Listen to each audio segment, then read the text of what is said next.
This podcast is brought to you by Living Concept, the go-to homeware retailer for contemporary designs and the state-of-the-art furniture.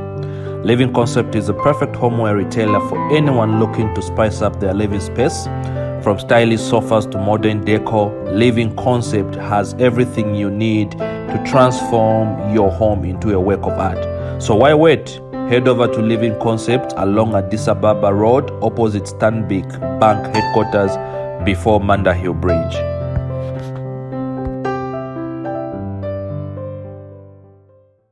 We are back again with yet another exciting episode of Mind Power Career Talk podcast.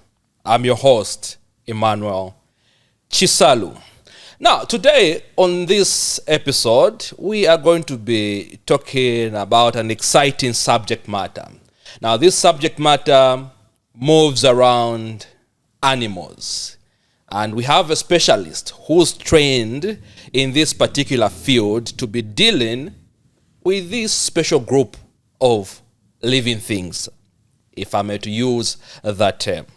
So we'll be having an interesting conversation centered around veterinary medicine. And to join me in this conversation, I have one interesting young man. And it's very interesting how we've gotten to share our life experiences, our life journeys together with this young man I have on my podcast. I call him a young man because he's my young brother. We grew up together in the same hood back in the 90s through to the early 2000s in Choma. Yeah, it's Choma, right? Yeah, yes. Yeah, Choma, yeah. In particular, that was Shah, right? Yes. Yeah, that was Shah, yeah. So I have with me Dr. Given Sakajila. He is a doctor of veterinary medicine who is joining me in this exciting episode as we conversate around veterinary medicine, why he chose this career pathway, what are some of the key lessons he's learned, and of course, giving critical advice to young adults who are still in secondary school or out of secondary school but yet to make a career decision. Dr. Given Sakajila, welcome to the Mind Power Career Talk podcast. Thank you very much for having me. I must say I'm excited to be here and hopefully we can share notes on veterinary medicine. Absolutely. I'm looking forward to us having an exciting conversation around your field. And allow me to express my heartfelt gratitude. You reached out. You expressed interest that, look, I have a story to share about this particular field. All right. And I said, oh, this is amazing. Let me have you on the show. And here we are today, about to heat up things and talk about the dogs, the animals, Yeah. Whatsoever is included in that category of what you deal with in your field. So as we get started, as we begin this conversation, I would have read your bio, but I want to hear in your own voice, who is Dr. Given Sakajila? Thank you very much for that, Mr. Emmanuel. So my name is Given Sakajila. I'm a veterinarian. Some people in my field would say a budding veterinarian.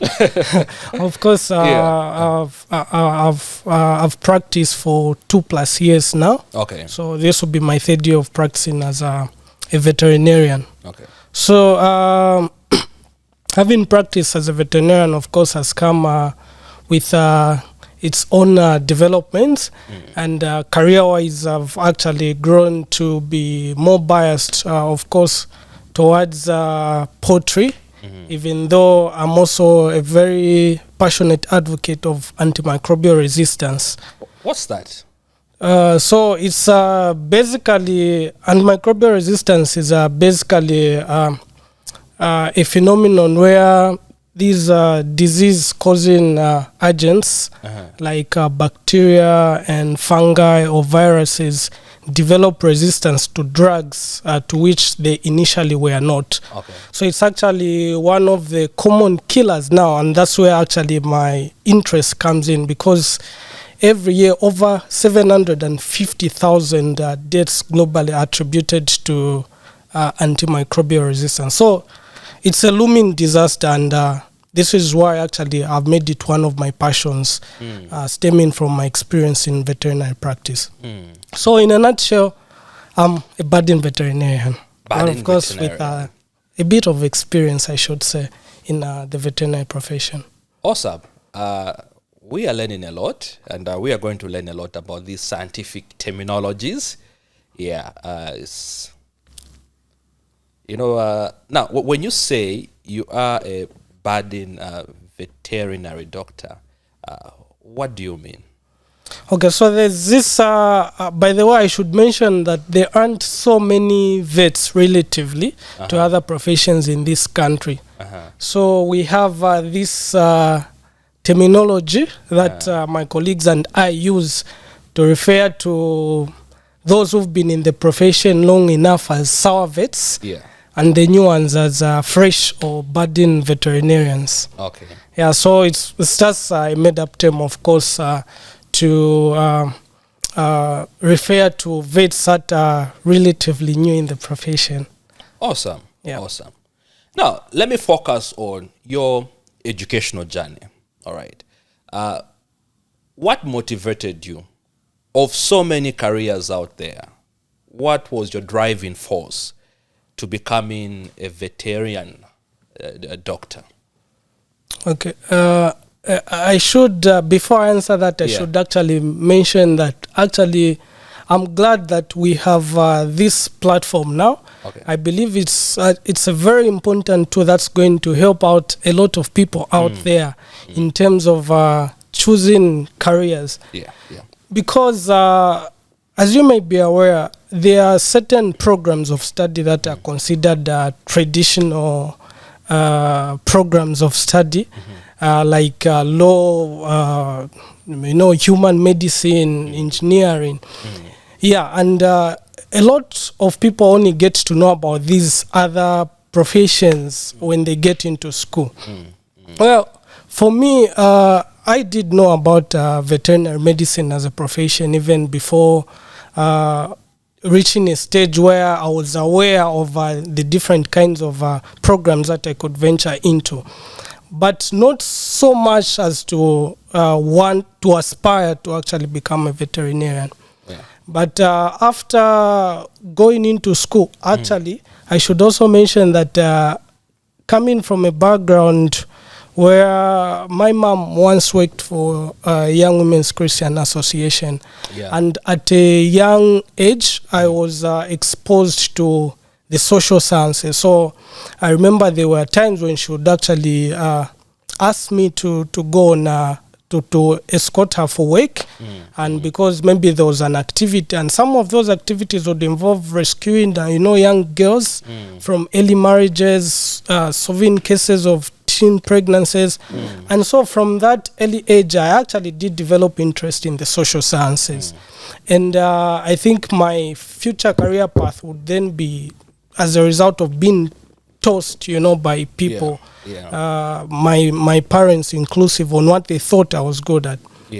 But then when I was going to university, of course, the goal was to do one of those traditional programs, so I was caught between going to do law or anything in social sciences, like in the lines of what my mom was doing, and also coming from a school like Hillcrest. Obviously, there was a lot of also expectations from society on what they considered programs that should be done by someone from schools like that one. So I went into university with this dilemma of not knowing exactly, but once I was accepted in the School of Natural Sciences, I remember keeping my options open up until the time when we were asked to actually choose what programs we wanted to do. So I remember I had put human medicine as my first choice, and I didn't want to put any other alternative. But then the counselor did advise that it may actually be very important to choose a trade that you could fall back on in case you don't make it to medicine. Yeah. And those days it was very competitive to actually get into a human medical school. And they required a certain number. So eventually I couldn't sign in for my programs there. I had to go back home, and I did inquire from my parents, asked for their guidance, and they were okay with me doing anything in those lines. So when the results came out, and I checked for my name, and I didn't make the cut for the first list of those going to medical school. So I had to do these appeals and everything, and it was quite a very appearance. Appealing, yes. And it was very depressing, because it also happened at the time when I had issues with my biology results, which we wrote in the first part of the semester. So with that running, I became depressed, but eventually I was accepted into the School of Veterinary Medicine, and since that time it's been quite a very good journey and experience. Amazing journey, I must say. But now this brings me back to your earlier assertion, leaving Hillcrest Technical, right? Yes. Yeah, Hillcrest Technical High School, going to the university without a clear vision of who you want to be in terms of pursuing a career. So are you telling me that then back in the day when you were a pupil at Hillcrest Technical High School, you didn't have a robust career system that prepared you for life after high school? Yeah, Emmanuel, I think every school has got this career guidance and counseling. Yeah. But honestly speaking, from my experience, I think they do more of counseling in terms of these other social things than career guidance. Yeah, because then I have a dad who comes from the engineering background. And at once he says, "Oh, you know what? You seem to be interested in what I do.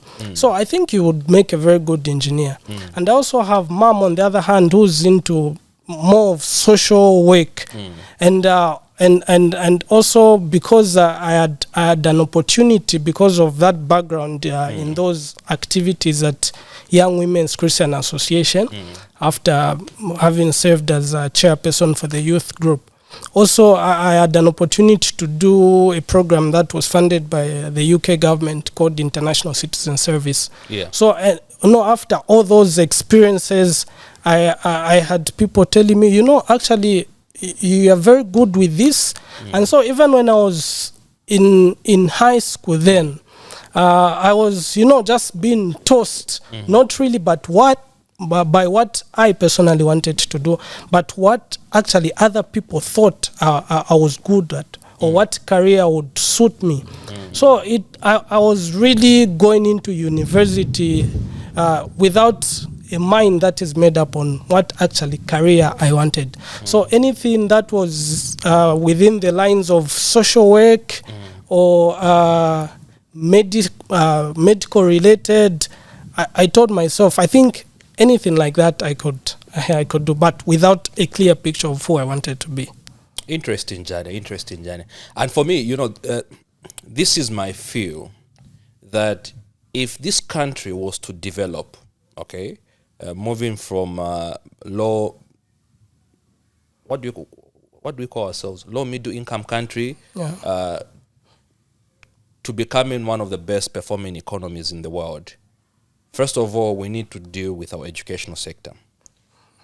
Apart from providing quality education, education must be purpose-driven. All right? Because the ultimate goal of us sending our children to school, or of us going to school, is to end up becoming somebody in the future, helping to sort out the country's problems. So if the focus is for you to get 6 points, yet there is no clear-cut pathway of what you can become after high school, that has really posed a great danger. And that's why today we have a lot of frustrated working adults who've pursued careers which they're not passionate about. But that's what society, like you mentioned, dictated to them. Oh, you can become this. But they never took the time to understand their personal inventory, okay? What their interests are, their passions, their giftedness, their personality type, all right? So now it becomes too late then for someone who's already in a field to drift and pursue their passion.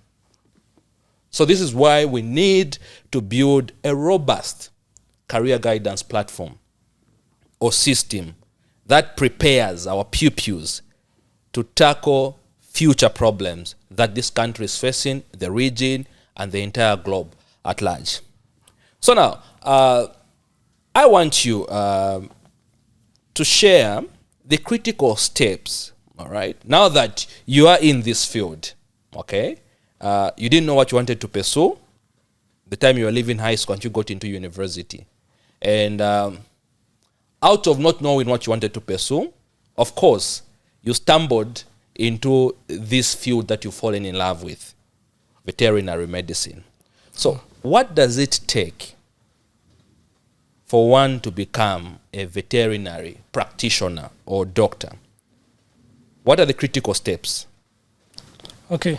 Yeah. So, of course,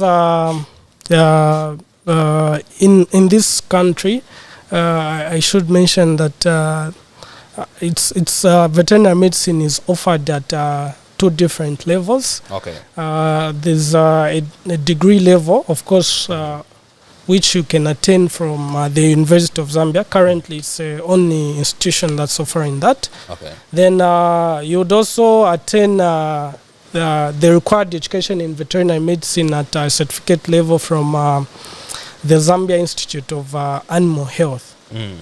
Okay, so basically you need to have passed your general certificate of education, and then like at the University of Zambia, for instance, back in the day, you'd have to first go into the School of Natural Sciences, pass all your courses, and then attain good points for you to be admitted into the School of Veterinary Medicine. But now I'm told there's actually even a direct entry where you can apply directly into the School of Veterinary Medicine, and then you would be considered through that process of admission. Yeah, so basically, when you get into the School of Veterinary Medicine, that's where like the entire journey starts from, for lack of a better term. Yeah, so then it's quite, I should be honest about this, because a lot of people do ask. It's quite a very involving program. So you'll be expected at the end of every academic year to pass your assessment tests and exams for you to progress. But also you really need to be passionate about it. Because I'll tell you this, up until the second year of my study, because then there was a provision, of course, for those of us who are in the School of Veterinary Medicine to switch to do human medicine. But then, so it's during that period that I've seen some people actually do the switch to. But then it's a stage where you get to actually develop a full understanding of what veterinary medicine is. And honestly speaking, in my third year, because second year I was still a bit doubting, because we're doing foundation courses. But when I got to third year, actually, that's when I realized and understood what veterinary medicine entails. And that made it easier for me, because that's the time that I actually started researching more, even outside what I was doing in school, about the profession. So from there, it's just about dedication to studies and commitment, because it's really going to take a lot of your time. You're basically in class the entire day, and so you need a lot of dedication and commitment to go through it. Okay. Yeah. Let me take you back to high school. Of course, you've shared with us critical steps that are actually needed for one to become a veterinary doctor or practitioner. Yeah. All right. You've mentioned earlier on that you were unsure of which career path to pursue, all right, after high school. But all in all, how did your high school experience prepare you for higher educational journey?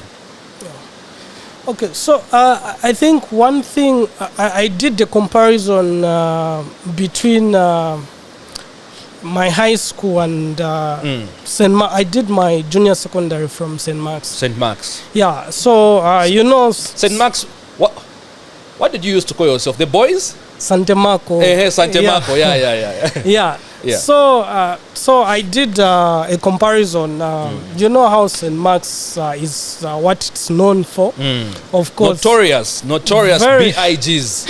Yes, very notorious. And when I moved from St. Mark's, actually did find it hard to settle in just immediately, because the environment at Hillcrest was different. Okay. So we had this thing at St. Mark's where, you know, when there's a power cut during prep, and you know that called for celebration. So get out the drums, beat the drums, dance. It was literally a moment of celebration because there's a power cut and you don't have prep. But why are you celebrating a power cut? Because it's like most of us were being forced to study. Yeah, bad behavior. Yeah, so you know, when I changed school and I went to Hillcrest, so I found a whole different environment, because this is an environment where actually people did not need to be chased from their rooms to go for prep. Yeah. So at 16 hours, 17 hours, some people would opt to miss meals, dingo, as we used to call it, and you know, go for prep and everything. So that to me was a very difficult environment to settle in. Not that I liked the whole drumming when there's a power cut, but then I found the place to be too serious for my liking. But little did I know that actually that began shaping or preparing me for what lay ahead. Yeah. So that environment immediately pushed me towards, you know, even though we are teenagers, then a little bit immature, but it taught me to be more responsible for, you know, the business that I went there for, which was school. So the environment at Hillcrest began shaping me for what was coming because of the things that I've just said. But also, I was taught earlier on that the school took approach where they wanted to make the environment there more like a mini university experience. Yeah. So where you are not taught much, but needed to read on your own. Yeah, so all those things I would later on discover that they were very critical for my survival in vet school.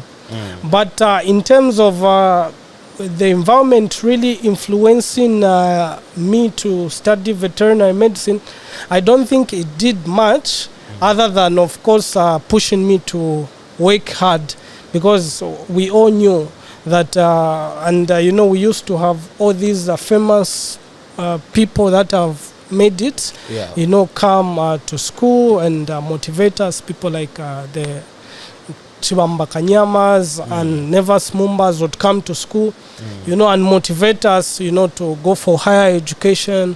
So there the journey really started from there, because there was also this perception that if you are from Hillcrest, you needed to get 6 points or else you'd be considered a failure.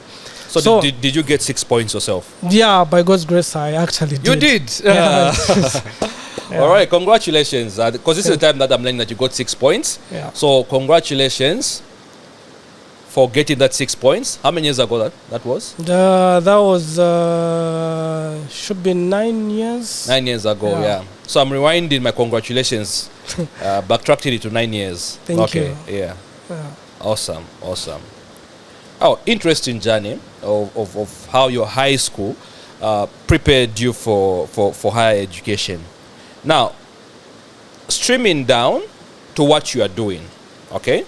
So I would really want to understand, of course, there are high school students or high school pupils who are watching us, who are listening to us. So they're wondering now, what does your field involve? Okay? Of course, I've introduced you as a veterinary doctor, but who is a VD? Or is it a DVM? Yeah, DVM. They are DVM, a Doctor of Veterinary Medicine. Yeah. Okay, so the book definition is that a vet is someone who's developed an art of preventing disease, treating disease either medically or surgically in animals. But actually vets do a lot more than that actually. So apart from the traditional treating diseases in these animals, actually vets are also involved in a lot of research, Mr. Emmanuel. And for those who may be planning to pursue a career in veterinary medicine, you'll be shocked to learn actually that vets are doing quite a lot. Like just recently, the first incidence of COVID in Zambia. Yeah. You'd actually be interested to know that vets are the ones that characterized or confirmed that outbreak of COVID. Is it? Yeah. It was. So there's quite a big level lab at the School of Veterinary Medicine. I think it should be the highest level of biosafety lab in the country. So the first case was confirmed. So you'd actually realize that vets are also into what is called the One Health concept that involves a multi-sectoral approach to health. Because about 70% of all infectious diseases in humans are of animal origin. So there's a lot of research in a lot of these diseases, including Ebola. The first kit, rapid test kit for Ebola, was developed by a veterinarian. So they are so much into research, but also they do a lot of meat inspection to ensure that your food before it gets to the table is very healthy.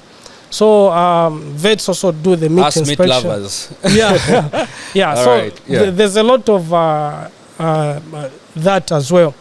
In addition to what I've just mentioned.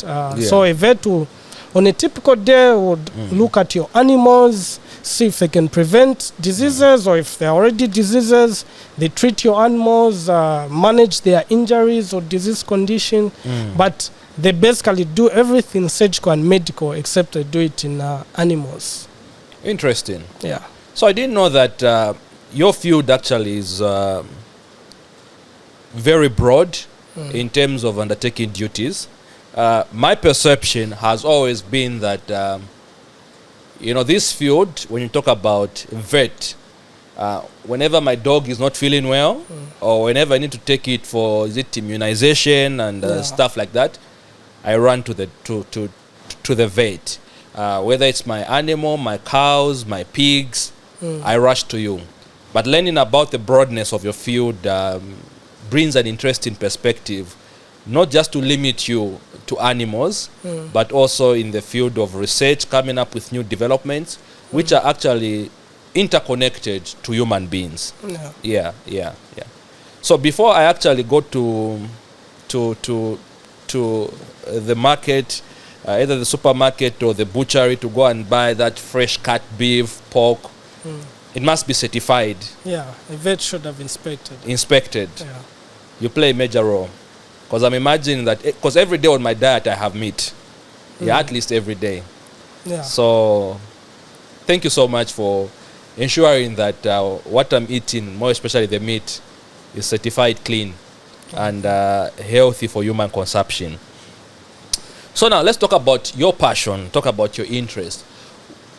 What do you enjoy the most? Being a doctor, is it a DVM? Doctor, yes, yeah, DVM. Doctor of Veterinary Medicine.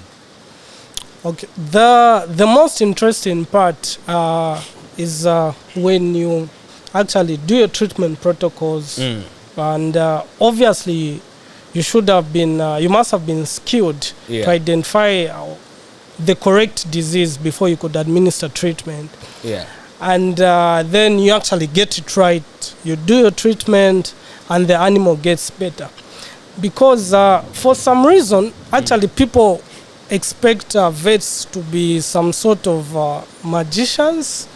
Superhumans. Yeah, Yeah. Of course, we developed this art where you'd have the animal, of course, won't tell you where the problem is. So through observation and several other tests that you can run, you should be able to identify what the problem is. Yeah.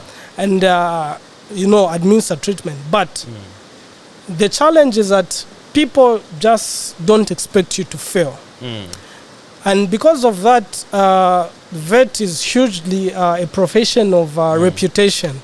So because I brought my dog to you and you failed to treat it and it died, you are a bad vet. So there are huge expectations from people. Sometimes there's only enough that you could do. I think it's easier if the doctor just comes and says, we tried all we could, but we are sorry to inform you that your loved one didn't make it. Yeah. But for us veterinarians, on the other hand, if you come with that statement, immediately, it just doesn't sit well with the clients. So, you'd have to do a lot of also counseling. That's why I think a vet is also a counselor and is expected to be a leader. Someone should be counseled that your pet didn't make it. Yeah, because sometimes people actually don't understand this thing that actually I'm a vet, but sometimes I just won't get your dog or your cat or your cow to survive. I cannot guarantee certain outcomes of disease conditions. But people are not willing to accept that part. So there's a lot of counseling before, and sometimes generally even just people come in with their pets. Sometimes you have a lot of work to do with actually the owner than the patient that has been actually brought to your practice. Yeah, so it's very fulfilling when you actually prove that you're a magician to the client. Magic, abracadabra. Is it abracadabra or abracadabra? Yeah. Oh, interesting. Awesome. Yeah. Okay, so for our listeners and also our viewers who happen to be the pupils or out of high school graduates, it could be parents as well who are watching our program, what advice would you give to those who are interested in pursuing a career in veterinary medicine, but they are unsure of what to expect in terms of academic demands and also time commitment to serve in this very important field? Okay, my advice would be that, first of all, I think hopefully with platforms such as this one, a lot of people get to actually know more about what the profession entails. Yeah. But for someone out there who would be interested to pursue a career in veterinary medicine, my advice would be that it's actually a very rewarding and fulfilling profession. But of course, I don't think there's anything that is easy without hard work. Yeah, so you really need to be willing to actually put in so much of hard work, both as a student and even when later on you start practicing, because it's quite demanding. So sometimes as a student, of course, if you undergo the same training that I underwent, you'd be expected to do a lot of reading and studying. But even when you graduate, also there's a lot of studying and learning every day. So you should be ready to commit. But it's one career that is actually very manageable. A lot of people actually now getting into the profession and they're managing. Awesome. Now, to build on your response, what are some of the most important skills or qualities that are needed in this field for one to succeed as a veterinary practitioner? Okay. Yeah, so for starters, you have to be very patient because one of the things that you find challenging actually is, being able to do your best, but at the end of the day, not getting your desired results. So you need to have a lot of patience. But also, veterinary medicine is one profession that you cannot do without passion. Without passion, it's almost impossible to do it. So you need to have the love. You need to have the love for animals. For animals. Yes, and I do understand that sometimes people don't have this passion. But one thing I've noticed that even from my own experience, of course, there were times when I'd gone into parks there and you watch National Geographic and you're like, I would really love to do this, but I didn't even know that there was a career or a profession that would, help me to or make me do what I was watching or what was getting inspired by.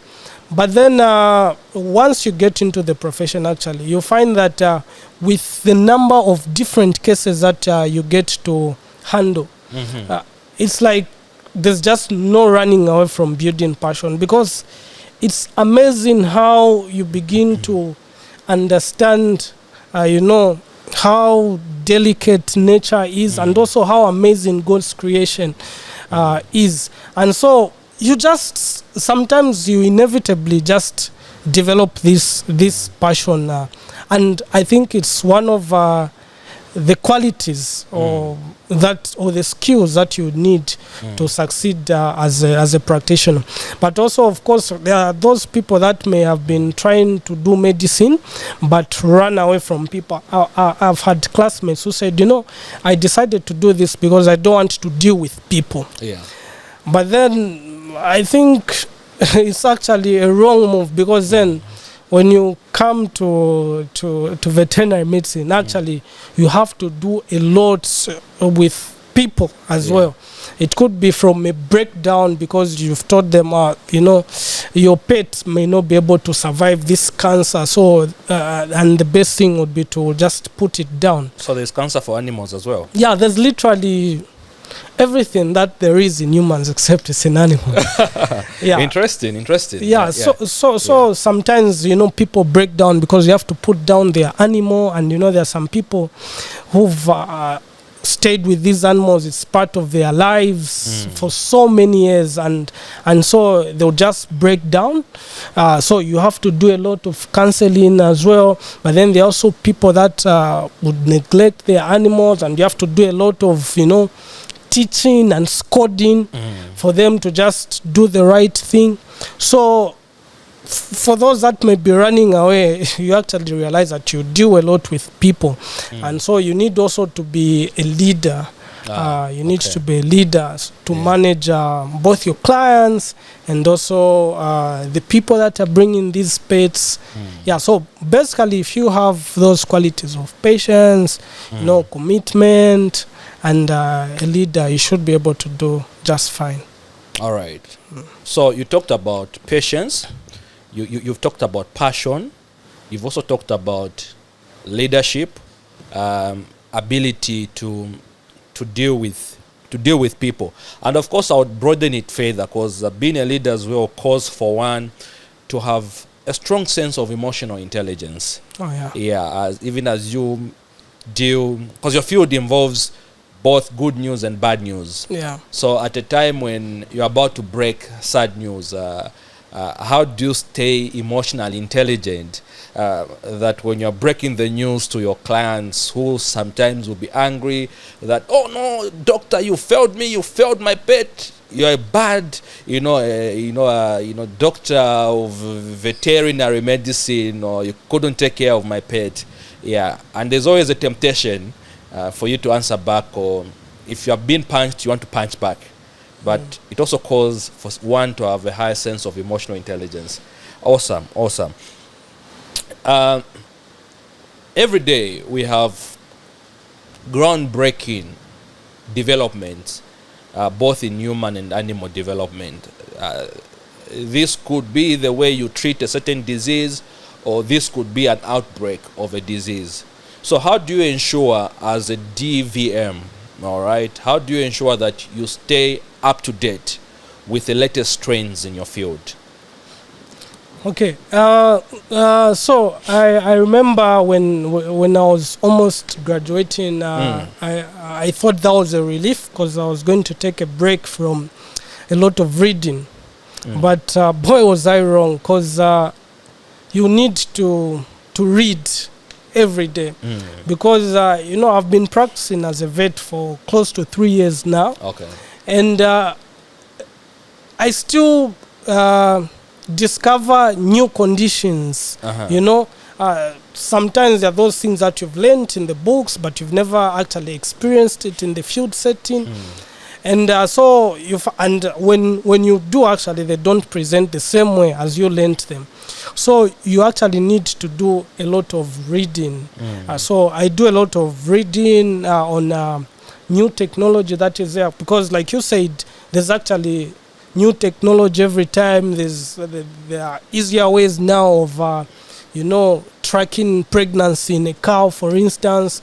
There are new ways and easier, better ways of stopping bleeding.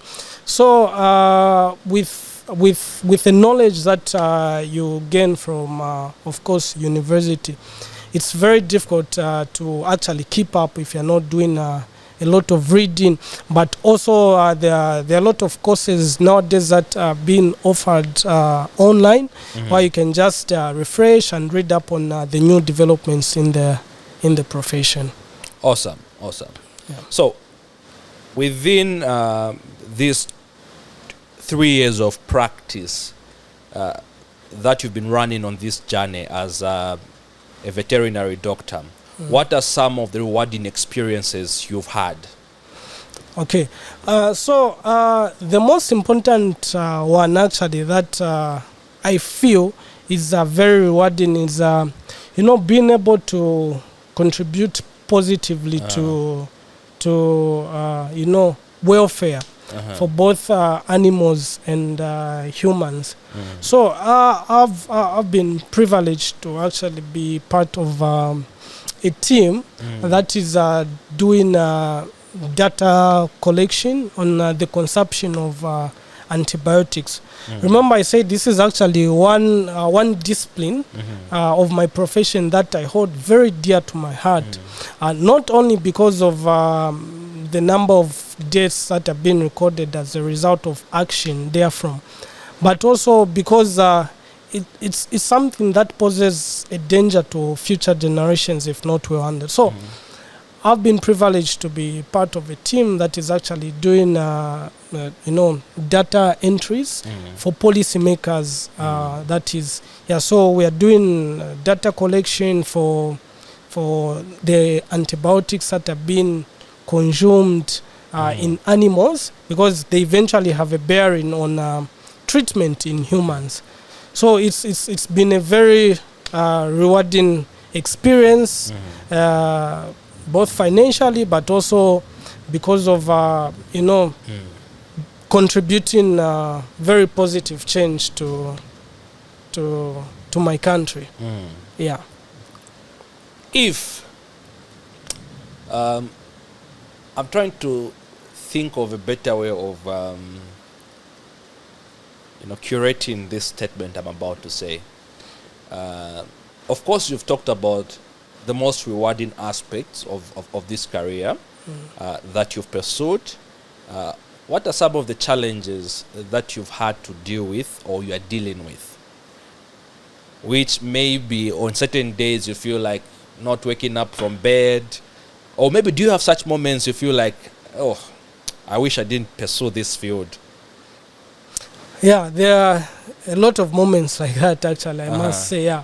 So, the levels of compliance, for instance, and of course there are many, but I'll talk about it in terms of, remember I talked about antimicrobial resistance, which poses a global threat to how medicines work.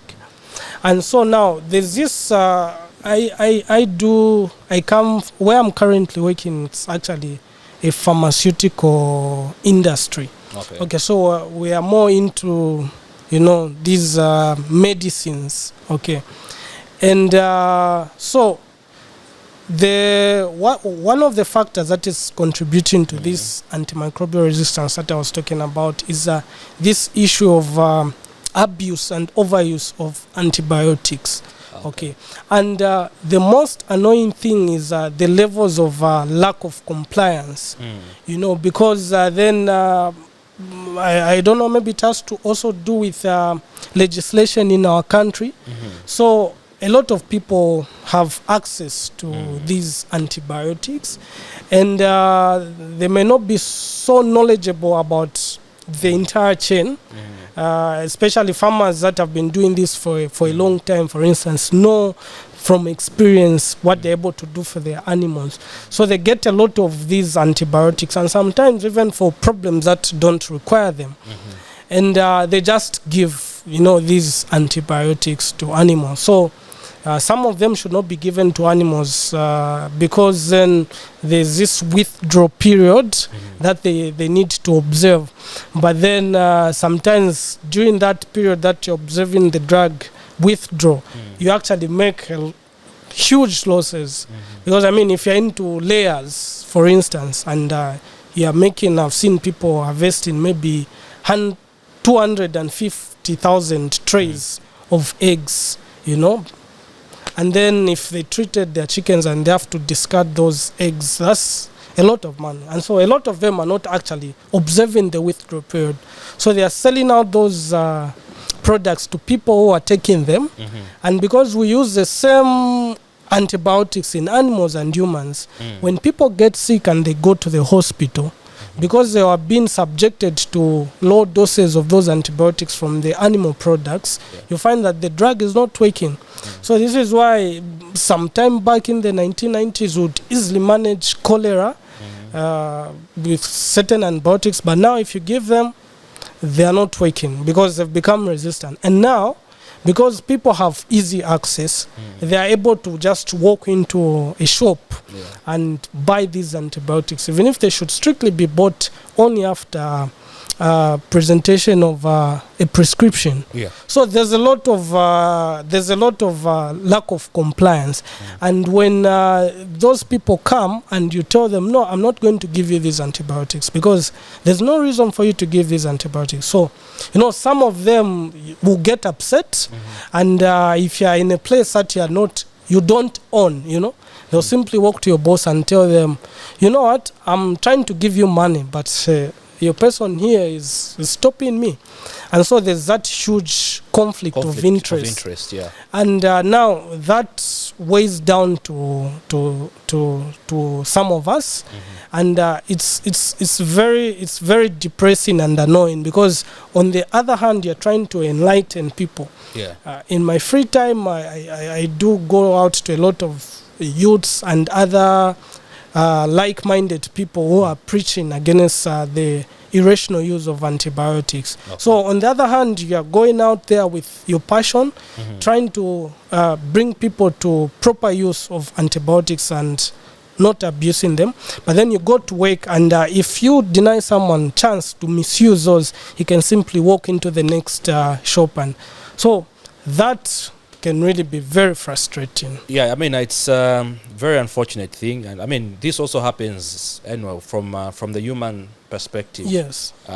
We've heard stories of how certain individuals, have gone ahead, to abuse certain drugs, going beyond the limited dosage that they have to take.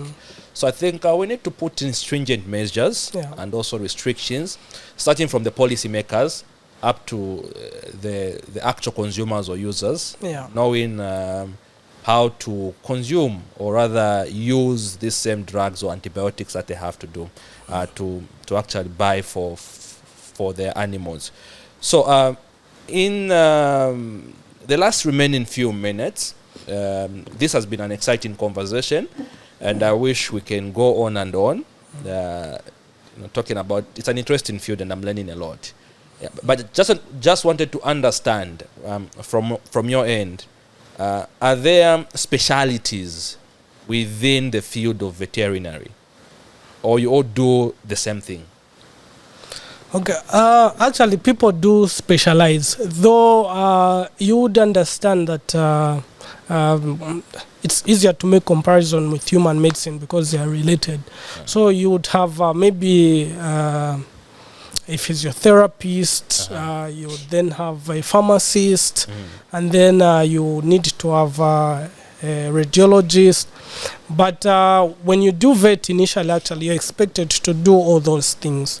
So for instance, in my practice, I would expected to do what a dentist should do. I'm expected to do what a pharmacist should do. So, but then you can actually do specialize. So there are some people that have specialized in just a small animal. So these are the dogs, cats, and there are others that are actually just into wildlife. So they only deal with wild animals. Also, there are those that are doing large animals. That's where you have cattle, pigs, goats, but also even within these large animals, because even chickens are fall part of the large animals. So there are some that are just poultry vets, and there are some. That's where your interest is, right? Yes, that's where my interest is. There are also others, of course, who have gone into academics, and then there's also a very. It's now not. It's a growing specialty.